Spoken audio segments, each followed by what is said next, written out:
There was supposed to be another burglary. I was certain of it. Something you wish to say, Doctor? No.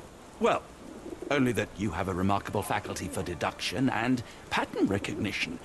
And that perhaps, if ill applied... I see things that are not there. Yes. It is London. There will always be burglaries. Doesn't have to mean anything. So it seems. Forgive me. Without something to occupy my mind, I turn into an entirely different animal. Which brings us back to my news from earlier. Since its inception over 2 decades ago, Ukraine-based developer Frogwares has developed a handful of games based on Sherlock Holmes, and as evidenced by the likes of 2014's Crime and Punishment and 2021's Chapter 1, it's delivered some pretty solid ones as well. One in particular that perhaps stands apart from its peers, however, thanks in large part to its Lovecraftian trappings, is Sherlock Holmes: The Awakened, which, more than 15 years on from its launch, is being brought back as a fully fledged ground-up remake. And while in this era of Megaton remakes it may not grab as many headlines as others in that group might, Frogware's new take on Sherlock Holmes: The Awakened definitely does still offer up some pretty interesting ideas, even if they're often let down by questionable execution.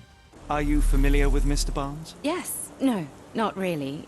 Well, in a way. What on earth does that mean?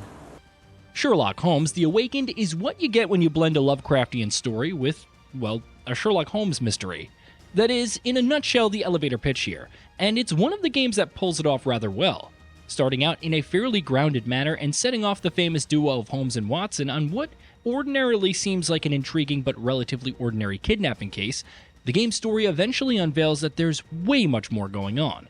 The story grows increasingly bizarre and cerebral, and the mystery soon becomes intertwined with gothic horror, eldritch monstrosities, and our heroes losing a grip on their sanity. It's not what you'd expect from a Sherlock Holmes story, but The Awakened manages that blend pretty well. The stop-start pacing of the gameplay can often hamper the momentum of the central mystery in rather frustrating ways, but while that definitely does impact the enjoyment of the story, the core premise does enough to make you want to keep going. That said, it has to be said that the game doesn't exactly set new standards here where its fairly ordinary portrayals of the leading duo of Holmes and Watson are concerned. Instead, the fun definitely comes from the core premise of dropping those characters in a very unfamiliar situation. Where The Awakened falters the most, unfortunately, is with its gameplay and investigation mechanics, primarily due to how obtuse the game can often be. Investigations have often been a core gameplay component in many of Frogware's games, and the developer does like to remain as hands-off as possible in that area. But The Awakened tends to offer so little in way of guidance and pointers that often even figuring out what it wants you to do can be an exercise in patience. You place flowers in the window to get her attention, and wear high heels to appear taller and more desirable. You are her secret admirer. It doesn't help that parsing important information from everything that the UI dumps on you is far easier said than done. Every single clue and observation you collect is collated into a single menu screen, and when you have multiple cases and investigations going on at the same time, it can be hard to keep track of which clue pertains to which investigation, and what you're supposed to do to follow up on it. A cleaner UI that perhaps did a better job of indicating that kind of information would have made things far smoother, as with the game offering at least vague suggestions of what you're supposed to do to advance a particular quest or investigation. When you do piece clues together in investigations and arrive at final conclusions and findings, it can be pretty fun to watch the game visualize that, with Holmes narrating events step by step based on your findings and the conclusions you've drawn from them. Other aspects of investigations, however, can be a bit too dull, or feel too much like unnecessary trial and error without little to no consequences.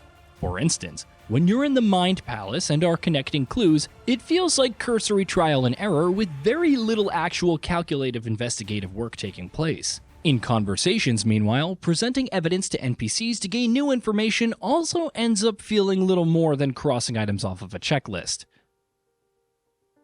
All of this is set in the context of semi-open world levels, with each chapter of the game being set in a new map. Locations vary in size and can have plenty going on, including optional missions or other quests that might tie into each other in certain ways.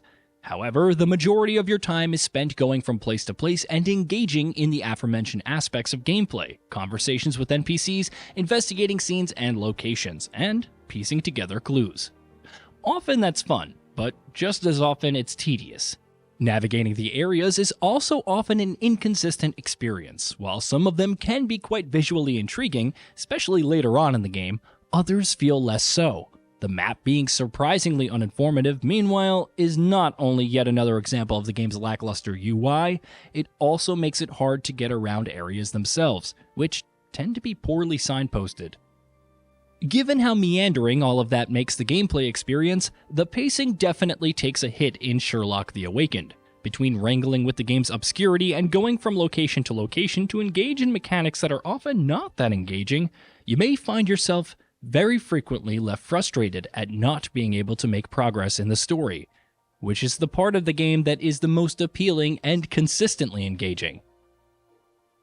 On a visual and technical level, Sherlock Holmes The Awakened is unlikely to surprise you in any way, especially if you've played a Frogwares game before. The studio's titles have never looked like graphical beasts, and The Awakened definitely has that in common with them. It is, of course, a major upgrade over the 2007 original, but there's still plenty of rough edges here. From characters' faces looking like they're made out of clay to bland textures and lacking details to wonky animations and more. It also feels a little janky to play when it comes to things such as the movement and controls, which, again, isn't out of the ordinary for a game made by Frogwares.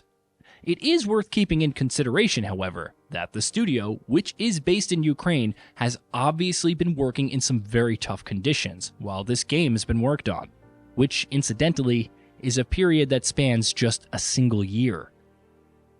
It's just a shame that so much of what Sherlock Holmes The Awakened is trying to do on the gameplay front doesn't land, though investigations can be satisfying when they finally come together. Almost everything leading up to those moments of culmination and eureka is frequently dragged down by designs that is either frustratingly opaque, repetitive, or unpolished. When the game does move at a steady pace and lets you enjoy the story and how effectively it blends Holmes with Cthulhu, it's well worth experiencing. The problem is that it keeps stumbling over itself, all too often preventing itself from moving at the pace it needs to. If you can put up with those frustrations, Sherlock Holmes The Awakened otherwise has enough going for it that makes it worth experiencing. Hey, did you know that we at GamingBolt upload new videos every day? Stick around, drop a like, subscribe, and hit that bell, and let us know what kind of content you'd like to see in the future with a comment below.